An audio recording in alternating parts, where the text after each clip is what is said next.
අද දවසේ අපි භාවනාවට අරගෙන ලස්සන මාතෘකාවක් තමයි සැකය.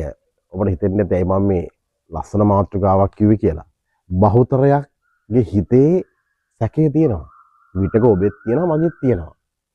සැකය ඇති වුණු තැන අපිට විශ්වාසය නැති වෙනවා. සැක ඇති වෙන්නේ කොතනද? එතන විශ්වාසය නැති වෙනවා.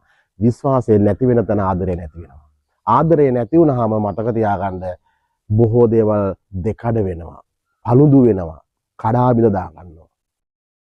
පවුලක් ඇතුළට සැකය ඇතුළු වුණාම මොකද වෙන්නේ කියලා මට වඩා හොඳට ඔබට තේරෙනවා ඇති. ස්වාම පුරුෂයා දිහා සැකෙන්මයි බලන්නේ. භාර්යාව දිහා සැකෙන්මයි බලන්නේ. දරුවෝ දිහා සැකෙන්මයි බලන්නේ.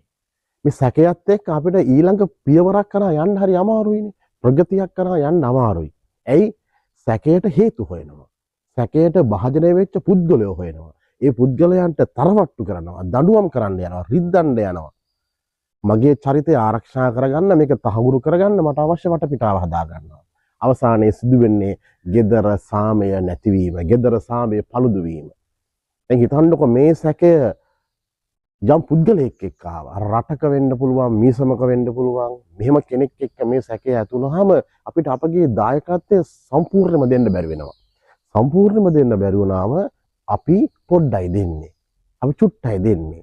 ඒතර අපිට හිතනවා අපි නිකන් මලානිකව, උදාසීනව අපේ දායකත්වය දෙනවා. අර කියන්නේ මලානික වෙලා මැරිච්ච ගානට අපි ජීවත් වෙනවා. වැඩේ උනත් එකයි නැතත් එකයි.